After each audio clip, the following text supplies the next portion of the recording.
Hello viewers, আসসালামু আলাইকুম। Welcome to রিমাস cooking recipes.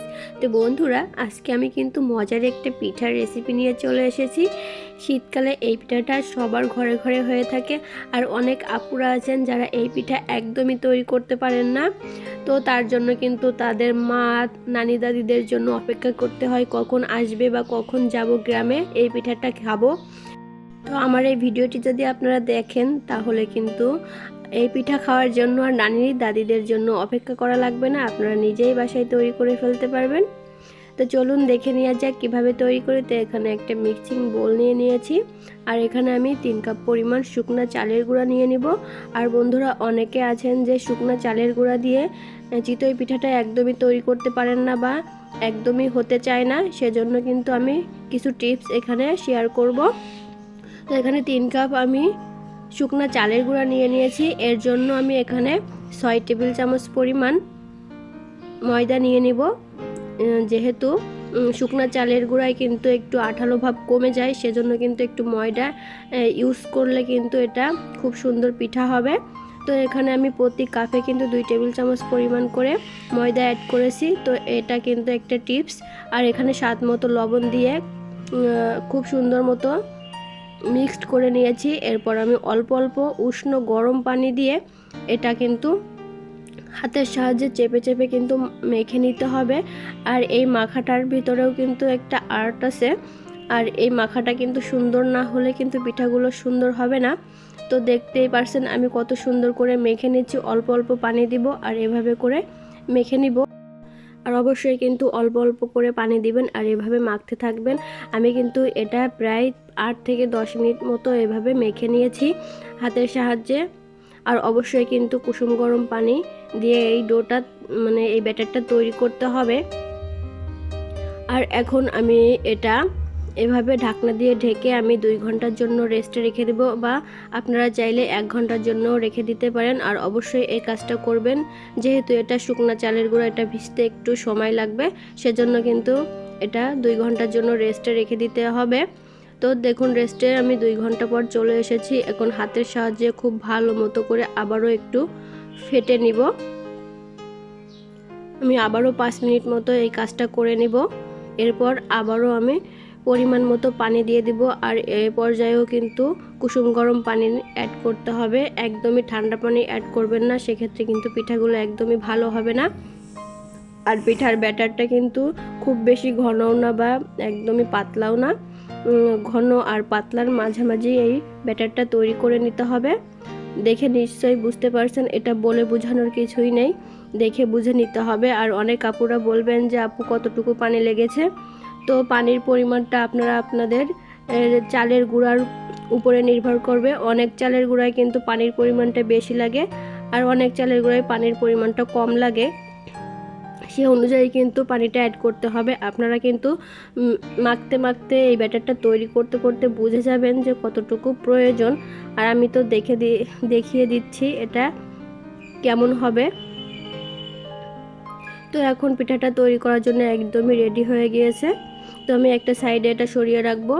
যেহেতু দুধ চিতই পিঠা তৈরি করব, সেজন্য আমি এখানে চুলায় একটা প্যান বসিয়ে দিয়েছি। আর এখানে কিন্তু আমি 3 টেবিল চামচ পরিমাণ চিনি দিয়ে দিয়েছি। আমার কাছে যেহেতু গুড় ছিল না, সেজন্য আমি চিনি দিয়ে ক্যারামেল তৈরি করে নেব। এতে করে গুড়ের একটা কালার চলে আসবে, দেখতে খুবই সুন্দর হবে, সেজন্য আমি এখানে ক্যারামেল করে নিয়েছি।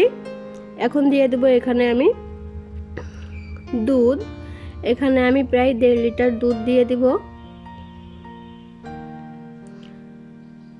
তো আমি এখানে 1.5 লিটার দুধ দিয়ে দিব। আর দুধটা জাল করে কিন্তু আমি 1 লিটার করে নিব। এতে করে দুধটা খুব সুন্দর ঘন হবে আর খেতেও কিন্তু খুবই মজা হবে। তো এখানে আমি ফ্লেভারের জন্য 2টা এলাচ মুখটা ফাটিয়ে দিয়ে দিয়েছি।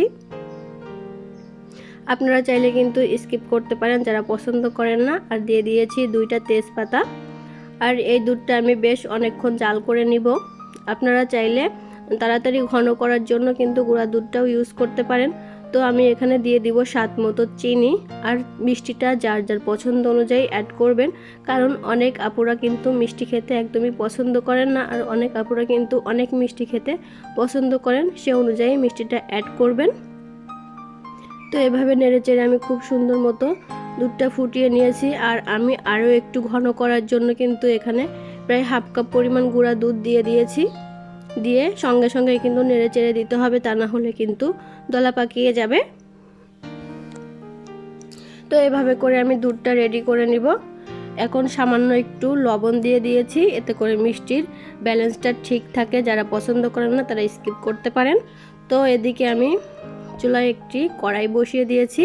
আমি কিন্তু দুধটা খুব সুন্দর করে জাল করে এক সাইডে রেখে দিয়েছি ঢাকনা দিয়ে ঢেকে, এতে করে দুধটা গরম থাকবে। তো আমি প্রথমে কিন্তু কড়াইটা খুব ভালো মতো গরম করে তেল মুছে নিয়েছি একটু টিস্যু পেপার দিয়ে। চাইলে আপনারা কাপড়, সুতি কাপড় দিয়ে বা ব্রাশ দিয়েও এই কাজটা করে নিতে পারবেন। তো এখন আমি কিন্তু অল্প একটু ব্যাটার দিয়ে এভাবে চিতই পিঠাটা তৈরি করে নিব। দেখুন কত সুন্দর, প্রথমটাই দেখুন একদম জালিদার হয়েছে, একদম নানি দাদিদের মতো। তো আবারও কিন্তু আমি একইভাবে সেম কাজটা করে নিব। দেখুন বন্ধুরা, আমি কিন্তু টিস্যু পেপার দিয়ে একটু তেল মুছে নিয়েছি, এতে করে কিন্তু নিচ থেকে তাড়াতাড়ি উঠে যাবে, লেগে যাবে না কড়াইতে।